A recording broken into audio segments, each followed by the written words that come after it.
Hey guys, welcome back to my channel. This is going to be another Divine Masculine reading. I'm going to do it the format I did yesterday. I really like that, where the first half I do sort of like an overall spiritual stuff going on with the collective, and then I'll get into a channel love letter.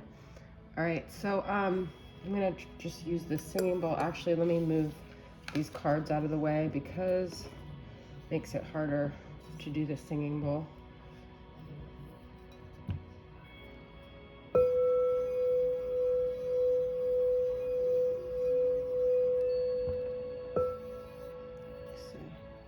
The table's gotten really wobbly.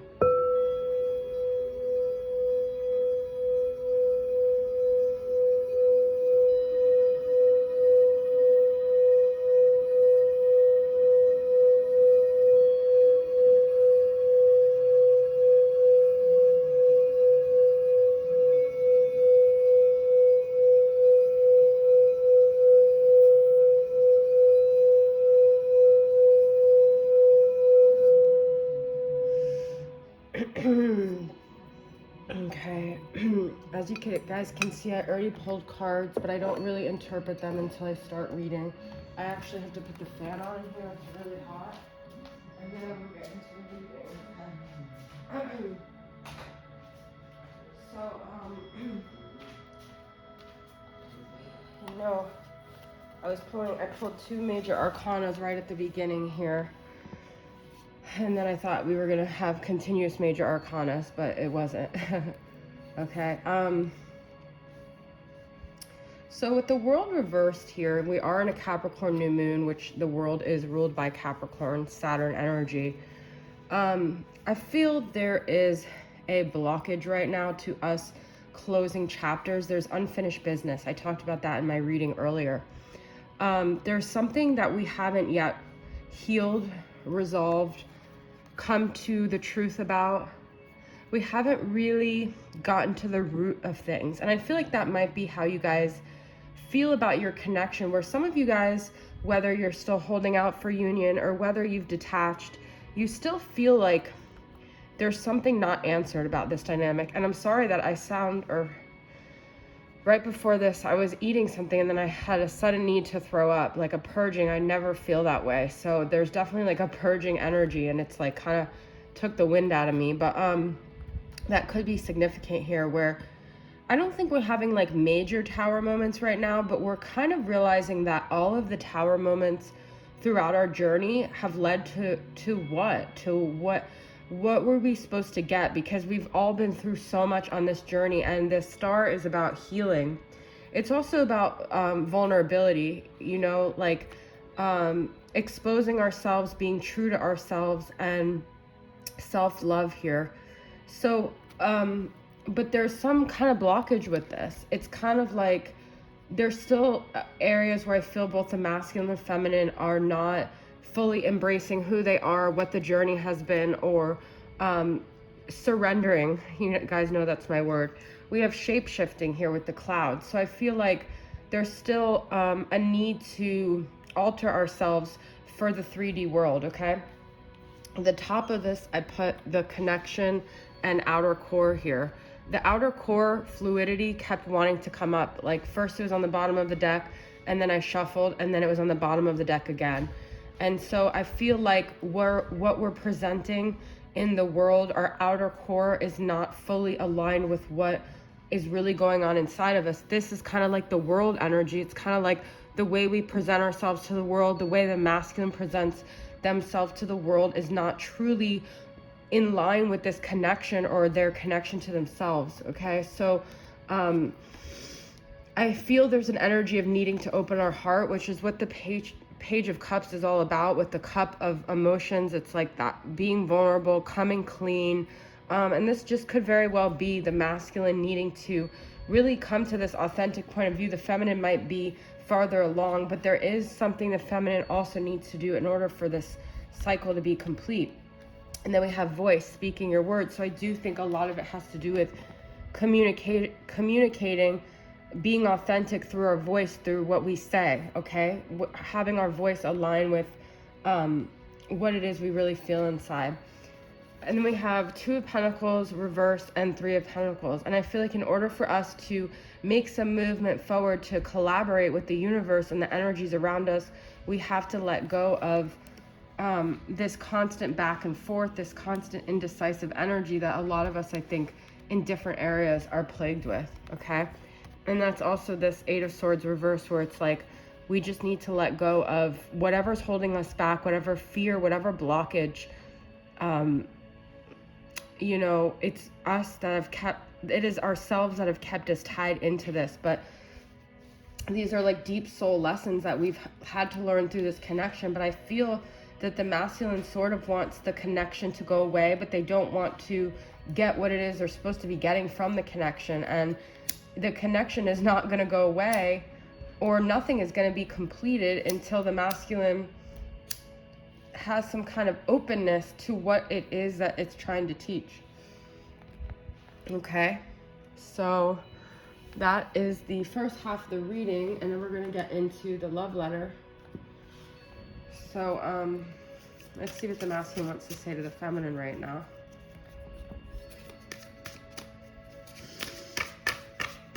I do feel the masculine is apologetic with that Page of Cups, and they feel like whenever they interact with the feminine, it's like this ego, but whenever the feminine's not in the picture, they get in touch with their heart, but they still haven't learned how to let go of their guard down, let their guard down for the feminine in that moment. Without you in my life, my world goes dark, dimmed. I'm trying to look to a higher love to get me through this dark moment in my life. I don't know why, but everything just seems so bleak. Everything seems so confusing. I don't feel like I can make it without some sort of spiritual power, because it's just been so hard. And you were the light shining in my life. You were the one guiding me to this higher level, and I dimmed your light because it was shining on the areas that I didn't want to look at in myself. But now I realize you are my twin flame. Deep down I know this. You are my ultimate mirror. You're the one that came to show me the light, but I blamed my darkness on you. I put everything on this connection when it was really me that was the problem. It was me that was struggling. It was me that didn't want to face the light. I still have a problem facing the light. I have so much rejection in my life, and I made you feel rejected because I didn't want to own those feelings of rejection. So all those feelings of rejection you felt were actually me and my pain that I projected onto you.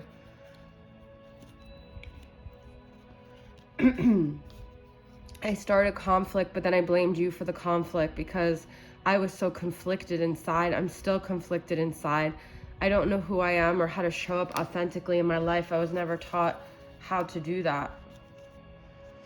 But no matter what, it all keeps coming back to this connection you and I have, this magnetic attraction that doesn't seem to go away. It just feels like it's ongoing. No matter how much time or space is between us, there's an attraction there. There's something there that keeps me coming back to you.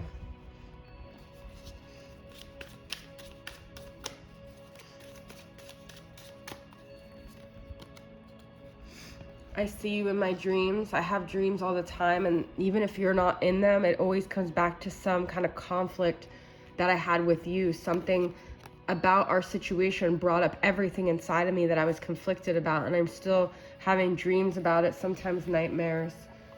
I see you in my dreams. I miss you in my dreams. I wake up after dreams of you and you're not there, and I feel this unresolved feeling like you're still with me.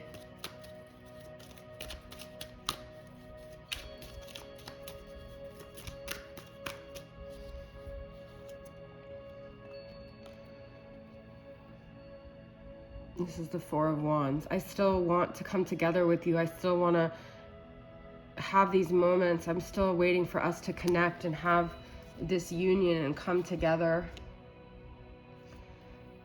I couldn't see the connection at the time, you know. I pushed it away. I was blind to all of this. But now I'm grieving. Now I'm hearing this sadness, looking at these cups that, you know, all fell down, and it was because of me. I couldn't see the forest through the trees. I still want to believe that somehow I can make this happen, that somehow there's a way. If there's a will, there's a way, right? And I still have this will, this desire to be with you.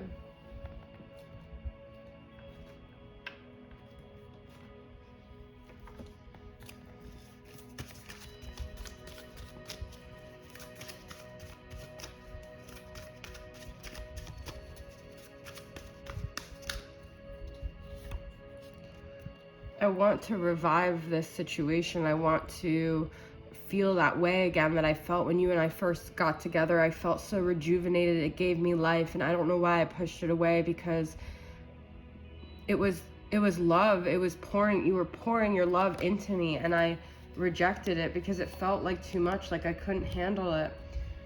And I know that you've always believed in this connection. I'm starting to believe in it too, because it never seems to go away. It always seems to be there, and my mind never seems to change about us. And as time goes on, I think I'm gonna let you go, but all I do is think about you more and more. All I do is want you more and more. All I do is wish for you more and more. I was sure what we had wasn't the love I was looking for, that it was something that I could find with someone else who could offer me more and more love, more sex, more everything I was looking for. Someone who had more, wanted me more, needed me more. Now there's nothing more I want than to come back to someone who had it all to begin with. You. Is it too late?